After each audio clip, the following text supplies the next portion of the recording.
Halo teman-teman, selamat datang di channel Q Film, channel yang membahas alur cerita film. Pada video kali ini saya akan membahas film anime yang berjudul Kimetsu no Yaiba Season 1 yang dirilis pada tahun 2019. Baiklah, tanpa berlama-lama langsung kita play filmnya. Pada awal film, kita diperlihatkan seorang lelaki yang menggendong adik perempuannya yang sedang terluka parah. Kembali ke beberapa hari sebelumnya, di sebuah pegunungan ada sebuah anak laki-laki yang ingin turun gunung untuk menjual sebuah arang. Dia berpamitan pada sang ibu dan juga adik-adiknya. Dia adalah Tanjiro. Tanjiro sendiri memiliki 5 adik. Awalnya adiknya ingin ikut, tapi Tanjiro melarangnya karena berbahaya. Saat hendak pergi, Tanjiro berpamitan dengan adik keduanya, yaitu Nezuko, yang baru saja menidurkan adik paling kecilnya, yaitu Rokuta. Tanjiro pun menuruni gunung. Setelah kematian sang ayah, Tanjiro harus menjadi tulang punggung keluarganya. Sampailah Tanjiro di desa yang ditujunya. Dia mulai menawarkan arang pada warga desa. Tiba-tiba ada anak laki-laki yang dimarahi ibunya karena dikira memecahkan kendi. Dia pun meminta pada Tanjiro agar mencium bau siapa yang memecahkan kendi, dan ternyata itu adalah bau kucing. Tanjiro terkenal karena memiliki penciuman yang tajam. Tanjiro pulang kemalaman, tapi dia senang karena arangnya terjual habis. Tiba-tiba ada seseorang yang menawarkan agar menginap saja karena hari sudah mulai gelap. Dia berkata ada iblis di malam hari. Tanjiro pun masuk dan melihat menginap. Seseorang itu menceritakan bahwa iblis keluar malam hari untuk mencari manusia untuk dijadikan mangsa. Dan iblis juga bisa masuk ke rumah. Tanjiro pun tidur, dia memimpikan neneknya. Keesokan harinya dia bangun sangat pagi untuk segera bergegas pulang. Saat dekat dengan rumahnya, Tanjiro mencium bau darah dan alangkah terkejutnya Tanjiro melihat adiknya berlumuran darah. Saat melihat ke dalam rumah, Tanjiro semua keluarganya tidak bernyawa. Tanjiro membawa Nezuko karena badannya masih terasa hangat. Kemungkinan masih bisa selamat. Dengan sepenuh tenaga, Tanjiro membawa adiknya menuju rumah sakit. Namun tiba-tiba Nezuko mengerang dan berubah menjadi iblis. Dia menyerang Tanjiro dan ingin memakannya. Tanjiro mulai menyadari bahwa Nezuko telah berubah menjadi iblis. Badan Nezuko pun mulai membesar. Tanjiro tidak bisa menahan air mata. Semua keluarga telah mati dan adik satu-satunya berubah menjadi iblis. Dalam ketidaksadarannya, Nezuko juga ikut menangis. Tiba-tiba ada seseorang yang ingin membunuh Nezuko. Untung saja Tanjiro masih bisa menyelamatkannya. Ternyata pria itu adalah pemburu iblis. Dia berniat ingin membunuh Nezuko yang telah berubah menjadi iblis. Dalam sekejap Nezuko sudah ada di samping pria tersebut. Dia akan segera memenggal kepala Nezuko. Tanjiro bercerita bahwa keluarganya telah dibantai saat malam hari dan tiba-tiba adiknya berubah seperti ini. Dia memohon agar tidak membunuh Nezuko. Dia berjanji tak akan membiarkan Nezuko memakan manusia. Dia mengingat seluruh keluarganya yang sudah tiada. Tanjiro bersujud memohon agar adiknya tidak dibunuh, namun sang pemburu iblis malah marah karena menganggap Tanjiro lelaki yang lemah. Dia berkata, para iblis tahu cara menyembuhkan adikmu, tapi kalau kamu lemah, kau tidak akan bisa. Saat pria itu ingin memenggal Nezuko, Tanjiro mengambil sebuah kapak dan berlari ke arahnya. Namun dengan sekali pukul, Tanjiro sudah tumbang. Namun kapak Tanjiro hampir berhasil mengenai seorang itu. Dia pun sadar saat berlari, Tanjiro melemparkan kapak ke atas. Karena dia tahu dia tidak mampu mengalahkan pemburu iblis itu. Nezuko tiba-tiba menyerang pemburu iblis itu dan melindungi Tanjiro. Pemburu iblis pun bingung karena Nezuko tidak memakan Tanjiro. Nezuko menyerang pemburu iblis itu, namun dengan mudah dikalahkan. Tanjiro memimpikan ibunya dan berwasiat untuk menjaga Nezuko. Saat Tanjiro sadar, pemburu iblis itu menyuruhnya untuk menemui kakek bernama Urodoki di Gunung Sagiri. Ternyata dia bernama Tomioka. Tomioka pun pergi. Tanjiro menggandeng Nezuko untuk segera pergi dari gunung. Tanjiro ingin membeli sebuah keranjang pada seorang petani. Petani tersebut menyuruh Tanjiro untuk mengambil saja. Namun Tanjiro tetap memaksa untuk membelinya. Tanjiro menuju ke sebuah gua. Ternyata Nezuko berada di dalamnya. Keranjang yang dibelinya tadi ternyata untuk menggendong Nezuko agar terhindar dari matahari. Saat masuk keranjang, badan Nezuko terlalu besar sehingga Tanjiro menyuruh agar mengecilkan badannya dan masuk ke keranjang. Tanjiro pun menggendong Nezuko dalam keranjang itu. Saat ingin masuk ke Gunung Sagiri, seseorang memperingati agar berhati-hati. Tanjiro pun melanjutkan perjalanannya. Saat sudah masuk ke dalam gunung, Tanjiro melihat sebuah kuil, dan dia mencium bau darah dari kuil tersebut. Saat Tanjiro masuk ke dalam, ternyata ada iblis yang sedang membantai keluarga dalam kuil tersebut. Melihat ada manusia, iblis langsung menyerang Tanjiro, namun masih bisa ditangkis menggunakan kapaknya. Namun itu tidak berarti bagi iblis. Sekejap mata iblis menghampiri Tanjiro. Nezuko yang terdiam tiba-tiba menendang kepala iblis sampai terlepas.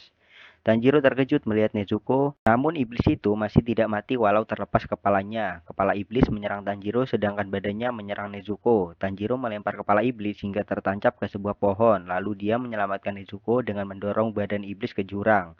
Saat Tanjiro hampir ikut terjatuh, Nezuko menyelamatkannya.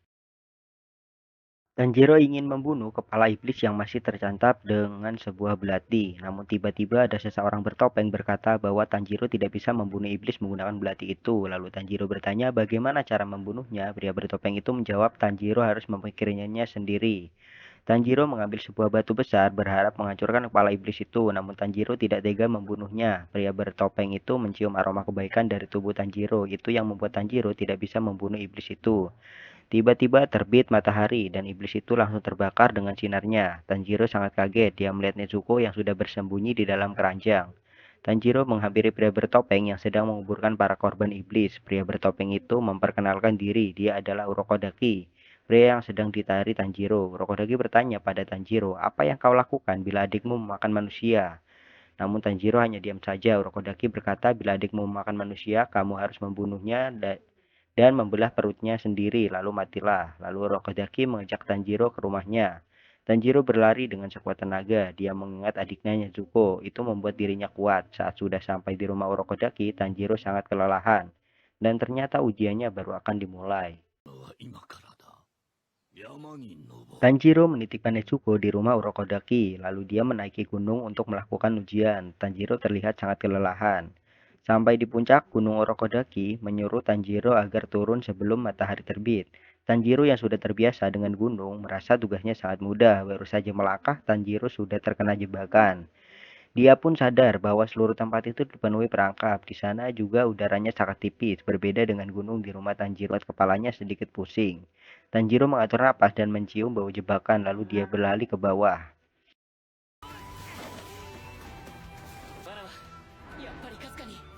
Meskipun sudah mencium baunya, Tanjiro tetap saja terkena perangkap. Namun dengan tekad yang kuat, Tanjiro berhasil dengan datang ke rumah Urokodaki sebelum matahari terbit. Beberapa hari sebelumnya, Tomioka mengirim surat kepada Urokodaki melalui sebuah burung gagak. Dia menceritakan bahwa dia mengirim dua anak yang ingin menjadi pemburu iblis. Dia bercerita bahwa keluarganya dibantai iblis dan adiknya berubah menjadi iblis. Tomioka juga merasakan hal yang berbeda dengan anak ini. Urokodaki pun ikut mencari dua anak tersebut, yaitu Tanjiro dan Nezuko. Di rumah Urokodaki terlihat Tanjiro sangat kelelahan sampai hampir tak sadar. Urokodaki yang melihatnya mengakui kemampuan Tanjiro.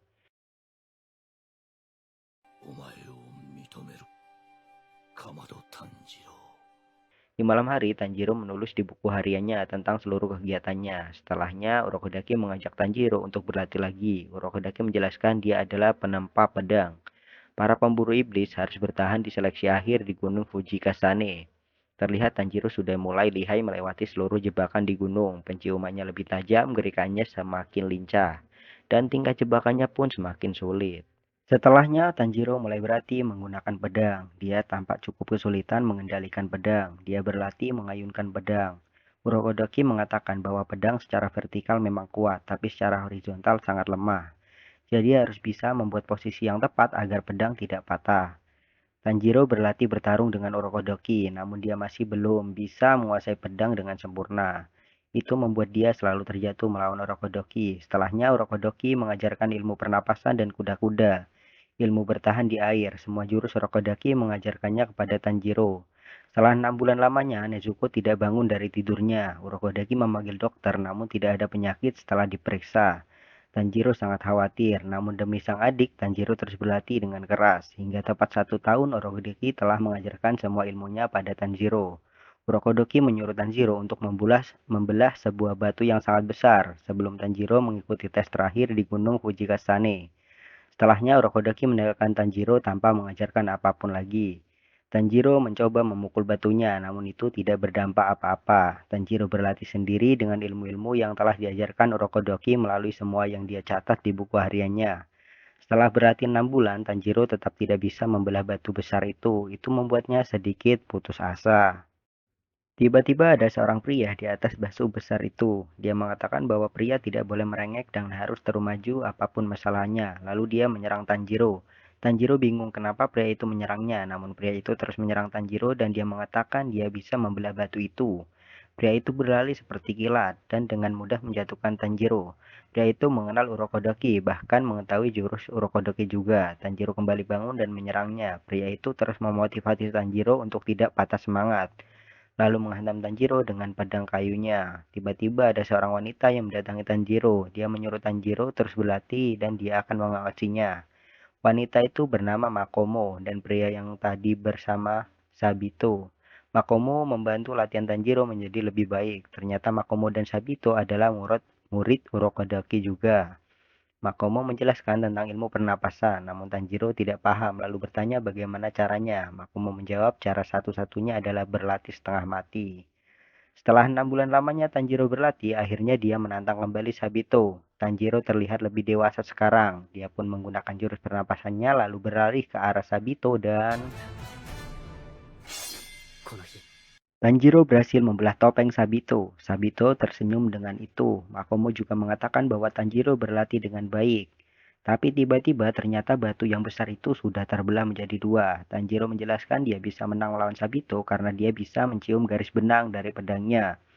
Dan dia mengayunkan pedang sesuai garis benang itu lalu mengalahkan Sabito. Ternyata tebasan itu juga yang membuat batu besar itu terbelah menjadi dua. Urokodoki datang dan menjelaskan, sebenarnya dia tidak mengizinkan Tanjiro untuk mengikuti seleksi terakhir. Bahkan Urokodoki tidak menyangka Tanjiro bisa membelah batu sebesar itu. Karena perjuangan yang keras, akhirnya Urokodoki mengizinkan Tanjiro untuk mengikuti tes terakhir. Saat di rumah, Urokodoki memasakkan makanan yang enak untuk Tanjiro. Dia ingin Tanjiro menikmatinya walaupun hanya sesaat. Kurokodaki memberitahu Tanjiro bahwa semakin banyak iblis memakan manusia, iblis semakin kuat. Lalu dia memberikan topeng kepada Tanjiro. Dia menyebutkan topeng penjaga malapetaka. Urokodoki telah mengisi sihir untuk membantu sedikit menghindari kesialan. Tanjiro pun mengganti pakaian dan pamitan pada Nezuko. Pada harinya Tanjiro pun berangkat untuk melakukan tes terakhir untuk menjadi pemburu iblis.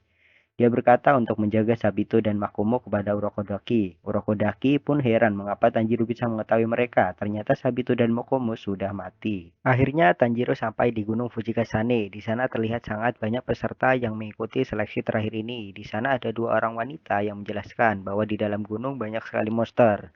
Monster tersebut telah dibawa oleh para pemburu iblis untuk menjadi tes para calon pemburu iblis. Di sana juga banyak bunga wisteria sehingga para monster tidak bisa keluar dari gunung. Dua wanita itu juga menjelaskan untuk lulus dari seleksi terakhir adalah bertahan 7 hari di dalam gunung. Para peserta pun langsung memasuki gunung. Tanjiro berlari ke arah timur guna mencari tempat yang terbit matahari terlebih dahulu. Siang hari dia akan beristirahat. Tiba-tiba Tanjiro mencium bau iblis dan benar saja ada iblis dari atasnya dan di belakangnya juga ada iblis. Kedua iblis itu saling memperebutkan Tanjiro. Tanjiro menarik napas dan langsung menebas dua iblis itu. Para iblis itu langsung lenyap. Dia mengingat perkataan Urokodaki bahwa iblis akan lenyap bila dipenggal menggunakan pedang Nichirin. Tidak lupa Tanjiro memberikan penghormatan terakhir pada iblis yang baru saja dia bunuh. Tiba-tiba ada seseorang yang dikejar-kejar oleh iblis raksasa. Terlihat Sabito dan Makomo mengkhawatirkan Tanjiro. Pria tersebut terjatuh dan raksasa itu mengambilnya. Setelah iblis memakannya, terlihat badannya semakin besar. Lalu dia ingin memakan peserta lainnya, namun Tanjiro menghentikannya dengan memotong tangannya. Iblis raksasa itu mengatakan bahwa Urokodaki yang menangkapnya. Dia berjanji akan memakan semua murid Urokodaki. Dia mengatakan Tanjiro adalah mangsa ke-14-nya. Iblis raksasa itu juga mengatakan telah memakan Sabito dan Makomo. Dia memakan semua orang yang menggunakan topeng rubah itu. Karena emosi Tanjiro langsung ingin menebas iblis raksasa itu. Sabito mengingatkan agar mengatur napasnya. Dan benar saja dengan mudah Tanjiro terkena pukulan iblis raksasa itu.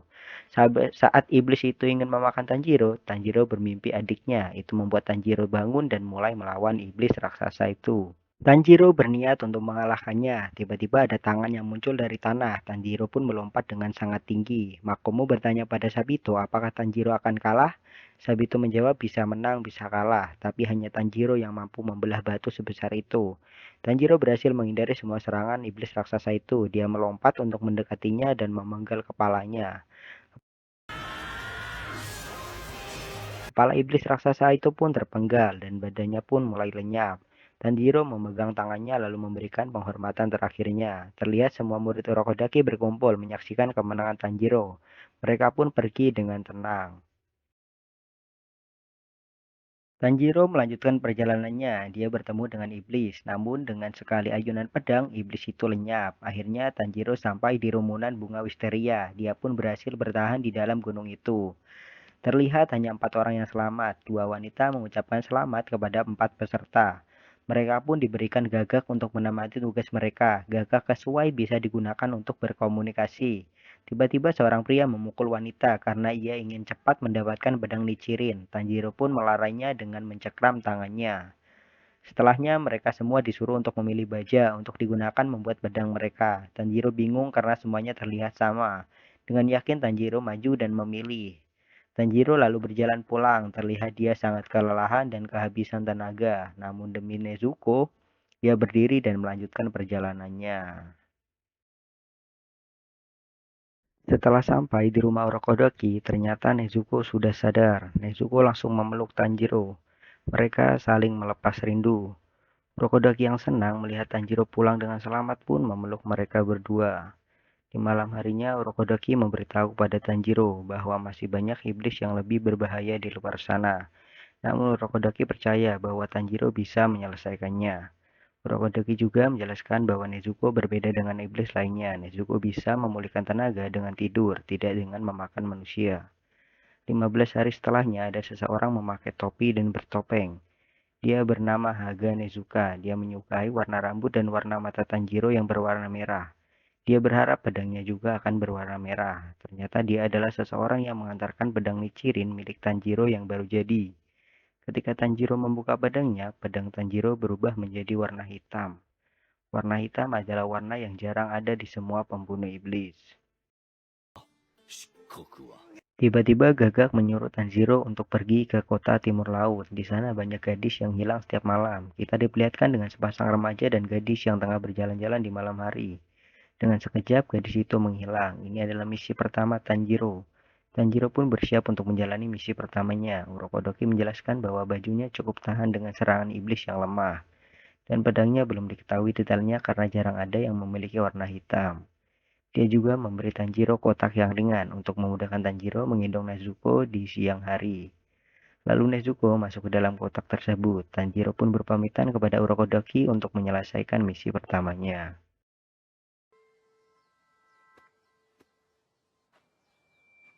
Tanjiro memanggil Nezuko, namun tidak ada jawaban. Lalu dia teringat kata-kata Urokodaki bahwa Nezuko memulihkan tenaga dengan tidur. Akhirnya Tanjiro sampai di kota tujuannya. Di sini ada remaja yang kehilangan kekasihnya tadi malam. Dia bernama Suzumi. Tanjiro minta tolong untuk menjelaskan kejadian tadi malam kepada Suzumi. Suzumi menunjukkan tempat hilangnya kekasihnya, lalu Tanjiro mencium tempat tersebut. Benar saja Tanjiro mencium bau iblis di tempat itu. Suzumi baru saja dipukuli bapak dari gadis yang hilang itu. Itulah mengapa ada bekas di wajahnya. Tanjiro mencium semua tempat yang mencurigakan di desa itu. Bahkan sampai malam hari. Di malam hari kita diperlihatkan gadis yang akan menuju kamar untuk tidur. Tiba-tiba ada cairan hitam di lantai mengikuti gadis itu, bahkan sampai masuk ke kamarnya. Saat gadis itu ingin tertidur, cairan hitam memenuhi tempat tidurnya, lalu keluar tangan dari bawah dan menggeret wanita itu ke bawah. Tanjiro yang menyadari hal itu pun langsung berlari menghampirinya. Tanjiro mulai mencium bau iblis dan manusia. Tiba-tiba cairan hitam keluar dari depan Tanjiro. Lalu Tanjiro mengambil gadis itu dari sang iblis. Dan muncullah sang iblis dari bawah tanah. Tanjiro memberikan sang gadis pada Suzumi. Dia akan bertarung serta melindungi mereka. Ternyata iblis itu ada 3. Tanjiro mengingat perkataan Urokodoki bahwa orang yang bisa menyembuhkan Nezuko adalah Kibutsuji Muzan. Tanjiro pun berencana akan mengalahkan 3 iblis ini dan menanyakan tentang Kibutsuji Muzan. Tanjiro mulai bertarung dengan iblis itu. Sang iblis berkata untuk berhenti menghalanginya. Tiba-tiba duplikatnya keluar. Dia berkata dia memakan banyak gadis 16 tahun di sini. Suzumi menanyakan tentang tunangannya yang hilang. Ternyata tunangannya telah dimakan oleh iblis itu. Tanjiro pun teringat dengan keluarganya yang dimakan iblis juga. Tanjiro mulai menyerang iblis itu. Tiba-tiba ada iblis dari belakang ingin menyerang Tanjiro. Untungnya Nezuko menyelamatkan Tanjiro. Nezuko melihat Suzumi dan gadis itu. Ia teringat akan mendiang adiknya. Ternyata Urokodaki telah mensugesti Nezuko. Dia mengatakan pada Nezuko manusia ada keluarga. Iblis adalah musuh. Nezuko pun mulai menyerang para iblis itu. Tanjiro sadar bahwa Nezuko tidak lemah. Itu jadi dia tidak perlu terlalu khawatir. Tanjiro menyuruh Nezuko menjaga dua orang itu, sedangkan dirinya masuk ke dalam tanah untuk membunuh dua iblis lainnya. Di bawah tanah ternyata sebuah danau. Terdapat banyak sekali pakaian wanita di sana yang telah menjadi korban iblis itu, yang membuat Tanjiro semakin marah. Para iblis meremehkan Tanjiro karena di dalam air udaranya sangat tipis. Dia tidak tahu bagaimana latihan Tanjiro. Iblis pun langsung menyerang Tanjiro. Saat iblis mendekat, dia menggunakan jurus pusaran air. Itu membuat iblis langsung terpenggal dan mati. Setelahnya Tanjiro naik ke atas. Terlihat di atas Nezuko dan iblis masih bertarung. Awalnya Nezuko memberikan perlawanan. Namun sang iblis membalikan keadaan. Saat sang iblis ingin memelukai Nezuko, keluarlah Tanjiro dari tanah dan memotong kedua tangan iblis itu. Tanjiro menanyakan tentang Kibutsu Zimuzan kepada iblis itu. Sang iblis mendengar nama itu langsung ketakutan. Ternyata Kibutsu Zimuzan telah mengancam semua iblis agar tidak memberitahu siapapun tentang identitasnya. Sang iblis tidak bisa memberi Tanjiro. Dia mencoba menyerang Tanjiro dengan sekali tebas, dia pun lenyap. Dia pun meminta maaf pada Nezuko karena belum bisa menemukan Muzan. Tanjiro mendatangi Suzumi. Dia menangis karena tunangannya telah dimakan iblis. Tanjiro mencoba menenangkan Suzumi, lalu berpamitan pergi. Tanjiro semakin panas untuk mencari Kibutsu Muzan. Baru selesai dengan tiga iblis itu, sang gagak langsung memberi tugas selanjutnya pada Tanjiro, yaitu ke kota Asasuka. Sampai di kota tujuan, Tanjiro sangat bingung karena kota tersebut sangat ramai dan sangat maju. Tanjiro berputar-putar di sekeliling kota, lalu dia berhenti di sebuah warung kecil. Dia pun memesan makanan. Saat ingin memakan makanannya, tiba-tiba Tanjiro mencium bau iblis. Dia pun langsung berlari pergi. Dia mencium bau iblis yang berada di rumahnya dulu, yang membantai keluarganya. Dan benar saja Tanjiro bertemu dengan Kibutsu Muzan. Saat ingin menyerangnya, ternyata Muzan membawa seorang anak kecil dan istri. Ternyata Muzan menyamar sebagai manusia di kota ini. Istri dan anaknya adalah manusia. Tiba-tiba Muzan mencakar seseorang. Tidak lama orang itu langsung berubah menjadi iblis dan ingin memakan istrinya. Oke guys, karena videonya terlalu panjang, mungkin akan saya bagi menjadi 3 part. Jangan lupa untuk like, subscribe channel ini. Nantikan part 2-nya.